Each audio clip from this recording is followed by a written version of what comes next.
Halo semua, salam sejahtera Malaysia. Selamat datang ke channel Fels Lifestyle. Info padu, info hangat disediakan di dalam channel ini. Saudara-saudara, terima kasih kerana memilih channel ini untuk mendapatkan topik-topik panas, topik-topik menarik yang ada di Malaysia pada hari ini. Saudara-saudara, tiba-tiba pula ada satu kejutan besar untuk PAS, untuk seluruh kepimpinan PAS, di mana terdapat kenyataan bukan daripada orang biasa, tetapi dari Ketua Pengarah Jabatan Komunikasi Community ataupun JCOM, Muhammad Agus Yusof. Dalam satu artikel dari Malaysia Kini yang amat panas ini, PAS paling banyak buat fitnah, kata Agus. Wow, ini satu kejutan baru, satu kejutan buruk untuk kepimpinan PAS. Di mana kenyataan dari Ketua Pengarah JCOM Muhammad Agus Yusof menyatakan PAS adalah parti yang paling banyak buat fitnah. Menulis di Facebook, Muhammad Agus menyenaraikan permohonan maaf dibuat pemimpin PAS selepas melakukan sesuatu dakwaan kepada musuh politik mereka. Antaranya permohonan maaf oleh pesuruh jaya PAS Perak, Razman Zakaria kepada Anwar Ibrahim kerana mendakwa Perdana Menteri itu membawa agenda songsang LGBT dan menyokong agenda komunis. Menurutnya, pada 22 Jun lalu, Adun Kubu Gajah, Khalil Yahaya, memohon maaf kerana mendakwa Perdana Menteri melantik ahli Parlimen Seputeh, Teresa Kok sebagai pengerusi Felda. Terbaru pada 25 Jun yang lalu, katanya Akbar Harakadeli pula memohon maaf kerana mendakwa bekas ahli DAP Muhammad Razali Abdurrahman pernah menjadi penasihat khas Lim Guan Eng. Jika hendak disebutkan, senarai fitnah PAS paling banyak, kata Muhammad Agus yang turut menyenaraikan kes saman fitnah terhadap pemimpin PAS sejak 2017. Nah, saudara-saudara, seperti yang kita tahu, kita juga pernah dikejutkan sebelum ini dengan keadaan kesihatan Hadi Awang yang dikatakan oleh anaknya sendiri, Muhammad Kahlil, bahwa keadaan ayahanda sedikit merosot. Namun kita juga tahu keadaan terkini Hadi Awang yang semakin membaik, semakin pulih dan dipindahkan ke ward biasa. Namun apa pula komen Hadi Awang ataupun respon Hadi Awang setelah beliau yang baru saja mulai sihat tiba-tiba mendengar pula berita tentang PAS yang paling banyak buat fitnah. Nah, dalam artikel ini Agus berkata, sebuah parti Islam, PAS, sepatutnya membawa akhlak yang baik dan bukannya membuat persepsi serta tanggapan tanpa bukti.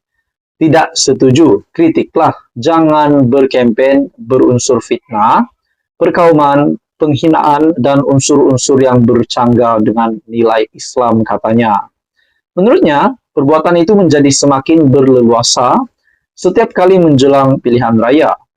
Tambahnya, PH dan BN merupakan parti paling kerap difitnah dengan tujuan menakutkan rakyat supaya tidak menyokong kerajaan perpaduan sekarang.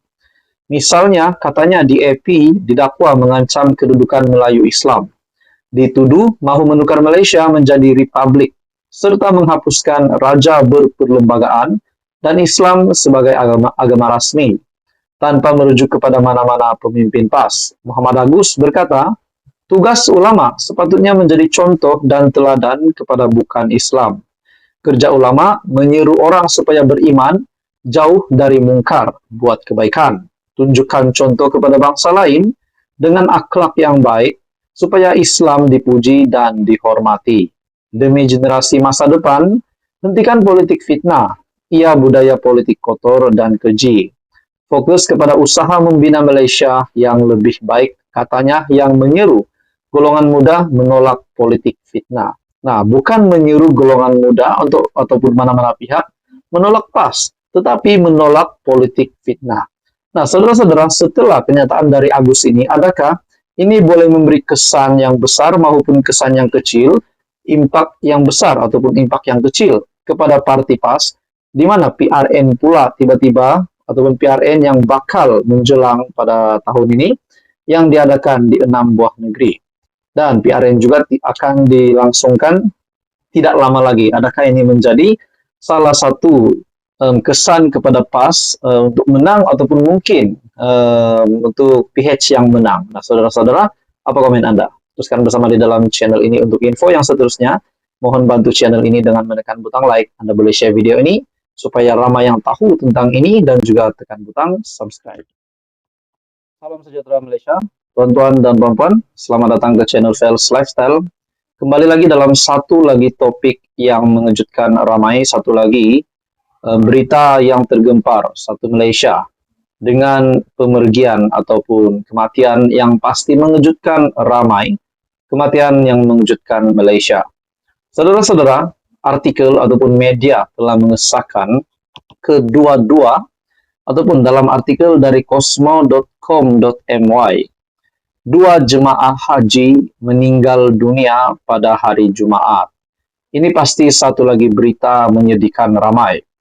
Dua lagi jemaah Malaysia disahkan meninggal dunia di Tanah Suci, menjadikan jumlah terbaru meningkat kepada 4 orang di sepanjang musim haji tahun ini. Ini sudah pasti menjadi satu lagi kabar menyedihkan Malaysia. Menteri di Jabatan Perdana Menteri, Datuk Dr. Muhammad Naim Mokhtar berkata, dua jemaah lelaki berusia 60 dan 72 tahun itu meninggal dunia selepas koma masing-masing akibat serangan angin ahmar dan berkaitan jantung serta paru-paru dijangkiti kuman. Katanya, kedua-duanya meninggal dunia pada Jumaat lalu di Hospital Arab Saudi. Jenazah telah selamat dikebumikan di tanah perkuburan Syarek di sini. Saudara-saudara, Malaysia juga ada dikejutkan sebelum ini berkaitan dengan kesihatan Tan Sri Abdul Hadi Awang yang disahkan oleh anak beliau sendiri, di mana kesihatan Hadi Awang yang sedikit merosot. Namun saudara-saudara, media yang terkini dalam satu artikel juga telah mengesahkan keadaan Tan Sri Abdul Hadi Awang semakin baik dan dipindahkan ke ward biasa, dan itu menjadikan satu lagi berita gembira dengan keadaan kesehatan Hadi yang semakin membaik. Nah, dalam artikel ini lagi, kita telah pergi bertemu dengan waris dan ahli keluarga si mati di sebuah hotel di sini untuk memberi sokongan serta menyatakan rasa simpati ke atas apa yang berlaku. Sehingga petang tadi semalam pun kita masih membuat pertemuan dengan mereka untuk menyampaikan rasa duka cita selain memberi sokongan dan semangat untuk ahli keluarga atau waris berdepan dengan ujian tersebut, katanya pada sidang akbar semalam. Menurut Muhammad Naim, mereka merupakan antara 3 jemaah yang tidak dibawa untuk berwukuf kerana berada dalam keadaan koma. Tambahnya, kejadian itu menjadikan jumlah kematian dalam kalangan rakyat Malaysia menjadi 4 orang, di mana 2 wanita telah meninggal dunia sebelum wukuf, yaitu pada 4 Januari dan 19 Jun lalu, dan dikebumikan di lokasi yang sama. Kita rakyat Malaysia mendoakan supaya keluarga ataupun waris yang ditinggalkan tetap bertabah untuk menghadapi dugaan ini. Nah, ini bagi saya satu berita yang pasti mengejutkan, kematian ataupun pemergian yang mengejutkan Malaysia. 2 jemaah haji meninggal dunia pada hari Jumaat. Saudara-saudara, tuan-tuan dan puan-puan, teruskan bersama di dalam channel ini untuk mendapatkan info-info seterusnya. Untuk mendapatkan topik-topik panas dari channel ini, Anda boleh tekan butang like, share video ini, dan tekan butang subscribe. Teruskan bersama di dalam channel ini bersama saya di dalam channel ini. Jangan lupa tekan butang like, share, dan subscribe. Salam sejahtera Malaysia, tuan-tuan dan puan-puan. Selamat datang ke channel Fels Lifestyle. Kembali lagi dalam satu lagi topik yang mengejutkan ramai, satu lagi berita yang tergempar satu Malaysia dengan pemergian ataupun kematian yang pasti mengejutkan ramai, kematian yang mengejutkan Malaysia. Saudara-saudara, artikel ataupun media telah mengesahkan kedua-dua ataupun dalam artikel dari cosmo.com.my, dua jemaah haji meninggal dunia pada hari Jumaat. Ini pasti satu lagi berita menyedihkan ramai. Dua lagi jemaah Malaysia disahkan meninggal dunia di Tanah Suci, menjadikan jumlah terbaru meningkat kepada 4 orang di sepanjang musim haji tahun ini. Ini sudah pasti menjadi satu lagi kabar menyedihkan Malaysia. Menteri di Jabatan Perdana Menteri, Datuk Dr. Muhammad Naim Mokhtar berkata, 2 jemaah lelaki berusia 60 dan 72 tahun itu meninggal dunia selepas koma masing-masing akibat serangan angin ahmar dan berkaitan jantung serta paru-paru dijangkiti kuman. Katanya, kedua-duanya meninggal dunia pada Jumaat lalu di Hospital Arab Saudi. Jenazah telah selamat dikebumikan di tanah perkuburan Syarek di sini. Saudara-saudara, Malaysia juga ada dikejutkan sebelum ini berkaitan dengan kesihatan Tan Sri Abdul Hadi Awang yang disahkan oleh anak beliau sendiri, di mana kesihatan Hadi Awang yang sedikit merosot. Namun saudara-saudara, media yang terkini dalam satu artikel juga telah mengesahkan keadaan Tan Sri Abdul Hadi Awang semakin baik dan dipindahkan ke ward biasa, dan itu menjadikan satu lagi berita gembira dengan keadaan kesehatan Hadi yang semakin membaik. Nah, dalam artikel ini lagi, kita telah pergi bertemu dengan waris dan ahli keluarga si mati di sebuah hotel di sini untuk memberi sokongan serta menyatakan rasa simpati ke atas apa yang berlaku. Sehingga petang tadi semalam pun kita masih membuat pertemuan dengan mereka untuk menyampaikan rasa duka cita selain memberi sokongan dan semangat untuk ahli keluarga atau waris berdepan dengan ujian tersebut, katanya pada sidang akbar semalam. Menurut Muhammad Naim, mereka merupakan antara 3 jemaah yang tidak dibawa untuk berwukuf karena berada dalam keadaan koma. Tambahnya, kejadian itu menjadikan jumlah kematian dalam kalangan rakyat Malaysia menjadi 4 orang, di mana 2 wanita telah meninggal dunia sebelum wukuf, yaitu pada 4 Januari dan 19 Jun lalu, dan dikebumikan di lokasi yang sama. Kita rakyat Malaysia mendoakan supaya keluarga ataupun waris yang ditinggalkan tetap bertabah untuk menghadapi dugaan ini. Nah, ini bagi saya satu berita yang pasti mengejutkan, kematian ataupun pemergian yang mengejutkan Malaysia. 2 jemaah haji meninggal dunia pada hari Jumaat.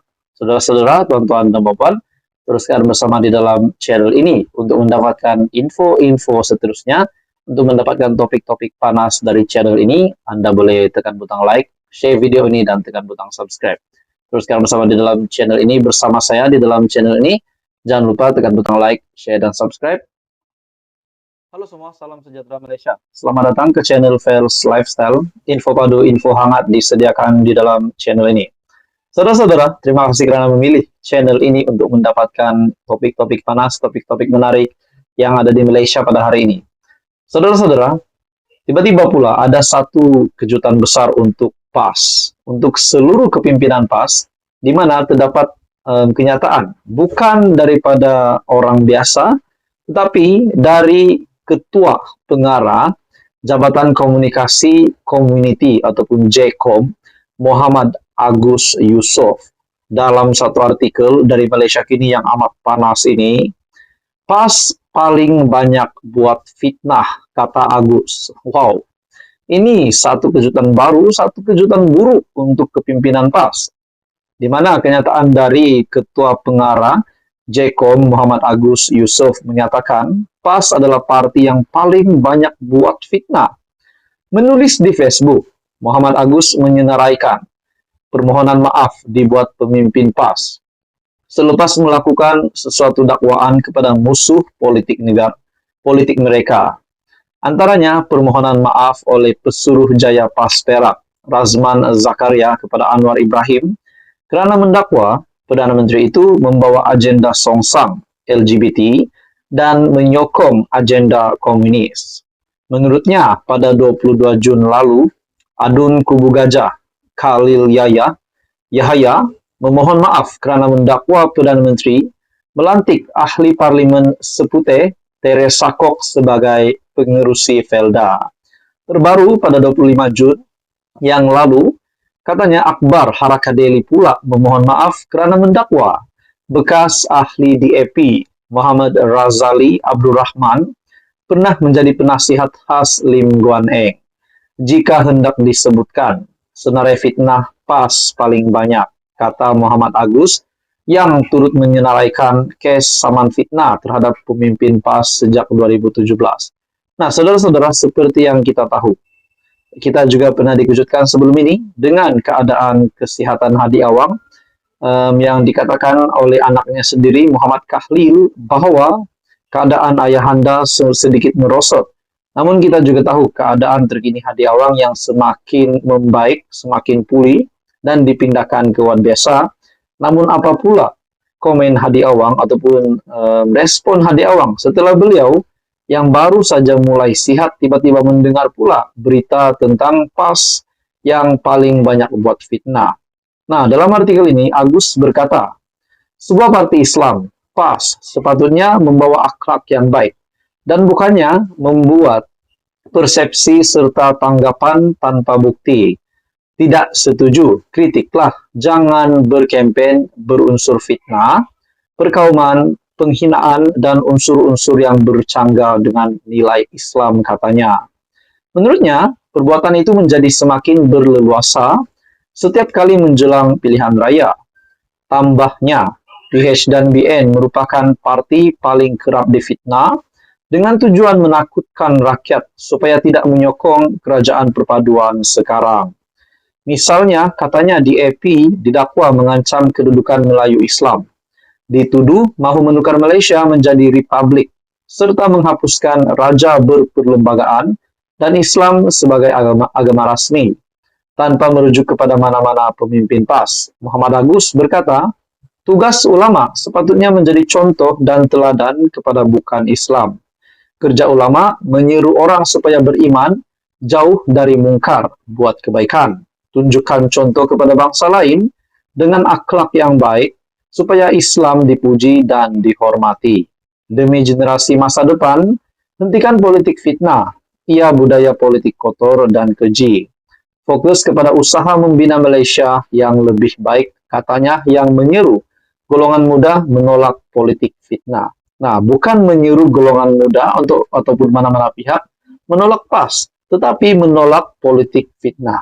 Nah, saudara-saudara, setelah pernyataan dari Agus ini, adakah ini boleh memberi kesan yang besar maupun kesan yang kecil, impak yang besar ataupun impak yang kecil kepada parti PAS, di mana PRN pula tiba-tiba ataupun PRN yang bakal menjelang pada tahun ini yang diadakan di 6 buah negeri.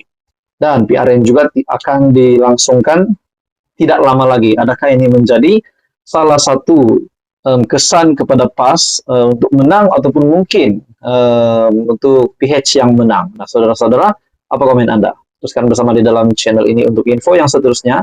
Mohon bantu channel ini dengan menekan butang like. Anda boleh share video ini supaya ramai yang tahu tentang ini dan juga tekan butang subscribe.